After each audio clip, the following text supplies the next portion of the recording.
potong yang Iya.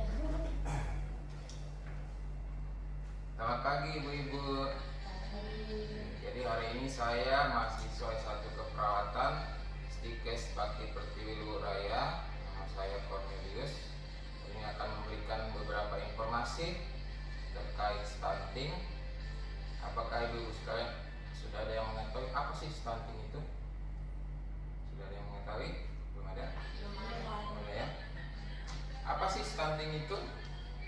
Nah, stunting adalah kondisi gagal tumbuh kembang pada anak pada usia 1000 hari kehidupannya, diakibatkan karena kekurangan gizi kronis. Ini sangat berdampak buruk pada fisik dan psikologis anak ya, ibu-ibu. Penyebabnya apa sih? Ada yang tahu? Belum tahu? Belum tahu. Yang pertama, masih banyak ibu-ibu yang kurang pengetahuannya akan asupan nutrisi pada saat sebelum hamil, saat hamil, maupun setelah hamil. Sehingga asupan nutrisi pada ibu dan anak tidak tercukupi. Terus yang kedua, masih banyak ibu-ibu yang cuek dengan kehamilannya. Kenapa? Karena masih banyak ibu-ibu hamil yang tidak memeriksakan kehamilannya di tenaga kesehatan, sehingga kehamilannya tidak terpantau dengan baik. Selain itu, bersalin pun masih ada yang tidak di tenaga kesehatan. Terus yang ketiga, pola asuh yang salah pada anak, serta tidak menerapkan pola hidup bersih dan sehat, serta sanitasi yang buruk. 3 hal inilah yang menjadi salah satu penyebab terjadinya stunting pada anak-anak kita ya ibu-ibu. Lalu jika stunting sudah terjadi, apa sih yang menjadi dampaknya? Tahu tidak? Belum tahu? Belum tahu. Yang paling menonjol terlihat yaitu anak yang mengalami stunting memiliki tubuh lebih pendek dari anak seusianya. Bisa saja dengan tubuh yang pendek ini anak menjadi minder, kurang pede, pemalu, sehingga kehidupan sosialnya pun akan terganggu.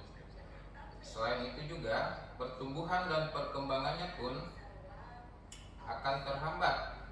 Biasanya anak yang mengalami stunting memiliki wajah yang awet muda. Ada tidak anak-anak ibu yang wajahnya kayak awet muda begitu? Tidak ada? Tidak. Jadi ibu-ibu yang punya anak yang awet muda, jangan berbangga hati dulu. Anak saya awet muda loh. Jangan ibu-ibu ya. Apalagi kalau anak kita memiliki wajah yang awet muda disertai dengan tubuh yang pendek. Sebaiknya ibu-ibu mengajak anaknya memeriksakan ke tenaga kesehatan untuk diperiksa lebih lanjut ya ibu-ibu.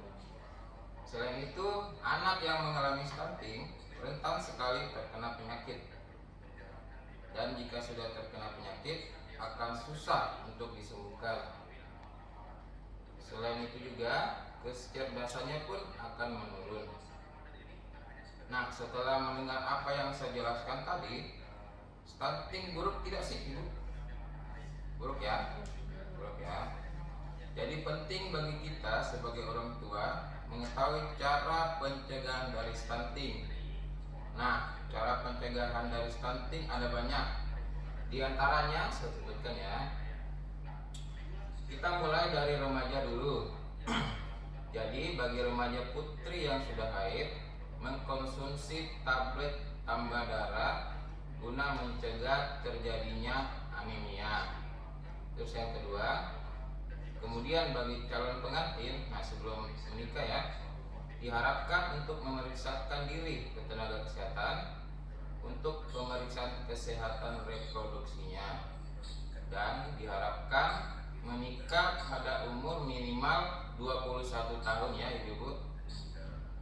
Terus yang ketiga, selain remaja putri, ibu hamil pun sebaiknya dan seharusnya mengkonsumsi tablet tambah darah paling sedikit 90 tablet selama kehamilan.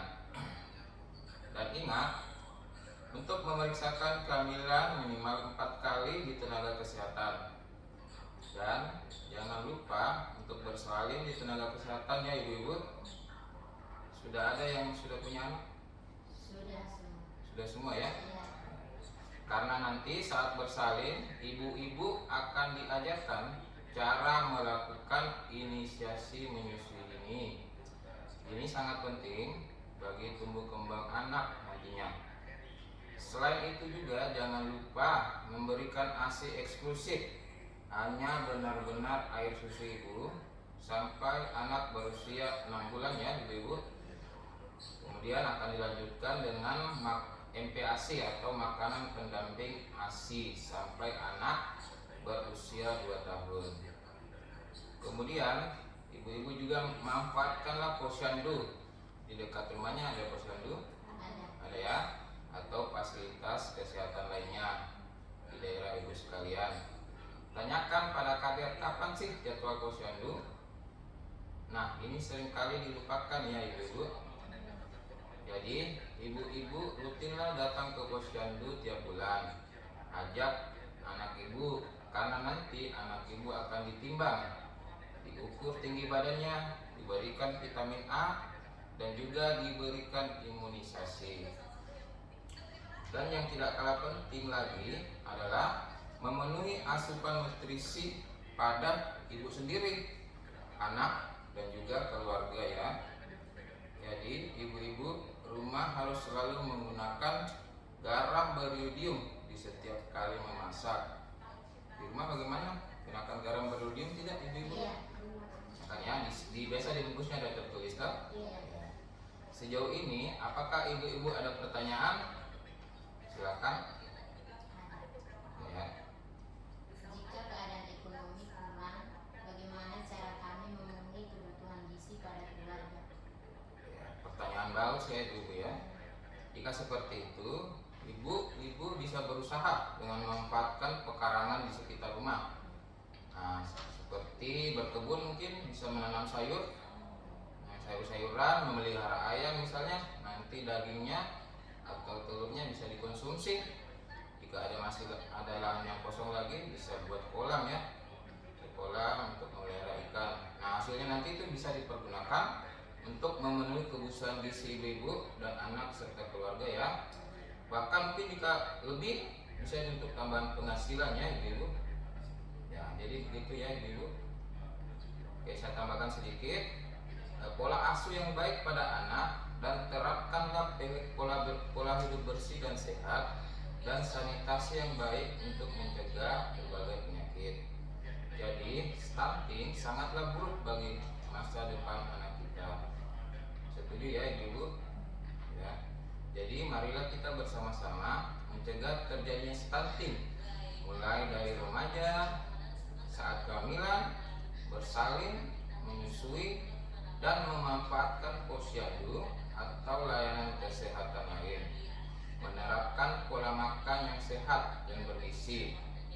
Setelah dari sini, marilah ibu-ibu sekalian berbagai informasi kepada tetangganya. Ada tetangga di rumah kan? Ada ya. Sehingga makin banyak yang mengetahui cara pencegahan stunting. Oke ya ibu-ibu. Oke ya, baiklah ya ibu. Sekian dan terima kasih. Selamat pagi. Sudah videonya. Lama juga, 8 menit.